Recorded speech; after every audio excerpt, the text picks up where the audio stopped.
Alright guys, I am back with my WWE Summerslam 1993 review, and I am back, and I just fucking realized like 2 minutes into this video I wasn't recording myself. So I spent like fucking, I don't know how long talking to myself. I know, bad, but whatever. Let's get into this review. I'm not going to talk loads on this. I'm just going to really talk about it real quick because I'm not going to spend too much time on this thing. So we had the first match of the night. We had Razor Ramon defeat Ted DiBiase. It was a real good opener here. I really enjoyed that these two guys had real good chemistry together, and you could really tell that this was the perfect um, opener for SummerSlam '93. I think these guys clicked well together, and it was a good match. And Razor went over. I thought that was a good win for Razor. And yeah, moving on to the next match, we had Scott Steiner and Rick Steiner, the Steiner brothers versus the Heavenly Bodies, which is Tom Pritchard and Jimmy Del Rey, for the tag team titles. The Steiner brothers retain, and obviously the Brain on commentary, he was teasing like, well, what if the Heavy Bodies actually win those belts tonight? They could go over to Smoky Mountain, which I think it was at the time, was going over to Smoky Mountain with Jim Cornette, who owned the promotion at the time, and they could actually have the WWE Championship tag titles on the Smoky Mountain promotion. And Vince went, no, this ain't gonna happen, or whatever, you know. Vince went, fucking awesome. And then we get to my favorite match of the night. It's Shawn Michaels with Diesel versus Mr. Perfect for the IC title. I thought that this was a really awesome match. I mean, Shawn Michaels and Mr. Perfect just absolutely ran it out of the park.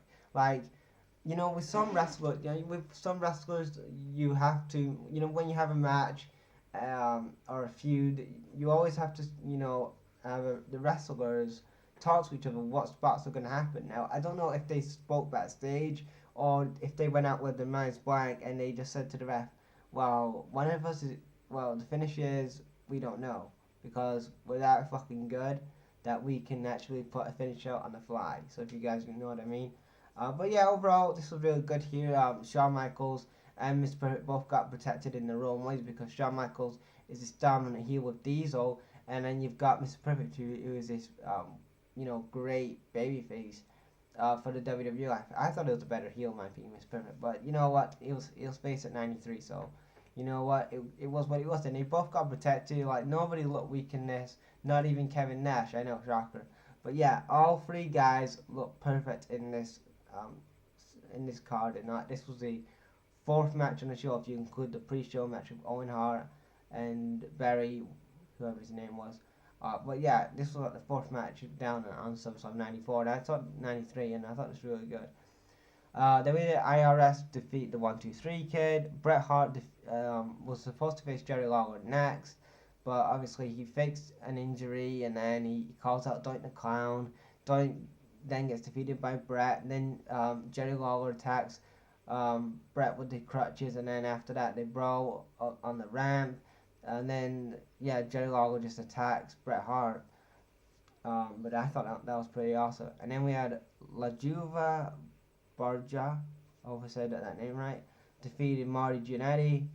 And this was, I think this was before, yeah, this was before, I think, Shawn Michaels versus Jannetty on Raw. No, I think it was after because I remember, I think it was, that was March, and I think this was before that, so yeah. Then we had The Undertaker versus John Gonzalez. I didn't really like this match too much. I didn't like it at WrestleMania when I saw it, and I didn't like it when I saw it here at '93 at SummerSlam. Like in my opinion, for The Undertaker, who was going to go on to become a legend in this business, to face Giant Gonzalez again and have the same outcome as we did at WrestleMania. Now, I would understand if maybe you give the win to Giant Gonzalez and you actually build the guy up, but you give The Undertaker a fucking bad opponent. The only, I mean, if you look at his new generation run, from when he debuted in 1990 to current day, in his second run, like after like the Attitude Era and was in the Ruthless Aggression Era, that was the best Undertaker work. Like came in the Attitude Era, late Attitude Era, early Ruthless Aggression Era, early PG Era. That was awesome Undertaker because he had feuds with Shawn Michaels, Triple H, Steve Austin, CM Punk,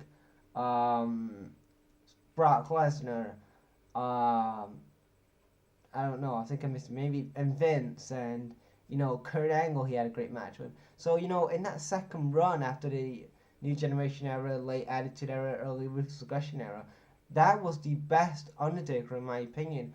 I just think he was having some kick-ass matches with guys I just mentioned there. Then we had and I've got Edge and Batista as well. He had some good matches with those guys. And then we had Tatanka and the Smoking Guns. Defeat Bam Bam Bigelow and the Headshrinkers, which is Mr. Fuji and Luna Vachon. The Smoking Guns get a win there. Then we get to our main event for the WWE Championship. It's Lex Luger versus Yokozuna. Yokozuna is the champion. And like I said, Lex Luger, let's talk about Lex Luger for a bit. Because Lex Luger, this was a time when I think Hogan left the company in 93. So he left the company for a bit in 93.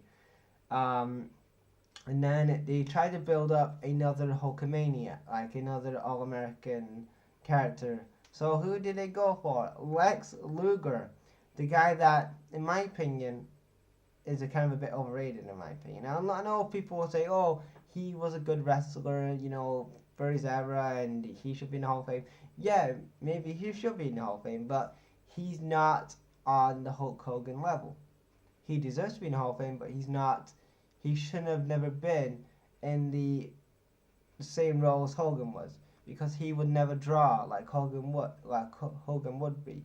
Like if you said to like a casual fan who is Lex Luger, like some people say, oh yeah, I remember him, I used to watch him, but who do a lot of non-wrestling fans talk about a lot? Brock, Austin, and Hogan. And they wouldn't talk about, oh, I remember Lex Luger, because they don't.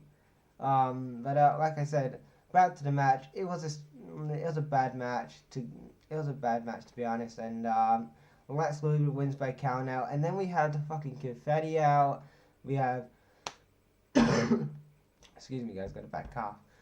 We have the confetti out, the balloons, the American flag comes out, Macho Man and the Steiner brothers come out to like wave the American flag, and then that was the end of SummerSlam '93. And I mean, I don't know where I know why they did the finish they did, because they didn't want to put the title on Lex Luger at SummerSlam, which I think was a good idea, because at that point the WWF was kind of still hurting. I mean, I think they knew, like, after Hulkamania ended in 1991, that they really needed to build up new stars. And also you had the popular Bret Hart, Mr. Perfect, Razor Ramon, and, Lex Luger was kind of those last guys, in my opinion, who was, kind of from that Hulk Hogan era. I know you could say Macho Man, but Macho Man adapted with the times. That, I mean, Lex Luger was all like a powerhouse and stuff like that, and back then, like in the New Generation, they want to see technical wrestling and, high offense and stuff like that. So, so that's that. That's my WWE SummerSlam 1993 review, guys. What do you guys think of SummerSlam 93? Did you guys like it or not? And leave your thoughts down in the comment section below, guys. And I'll check you later.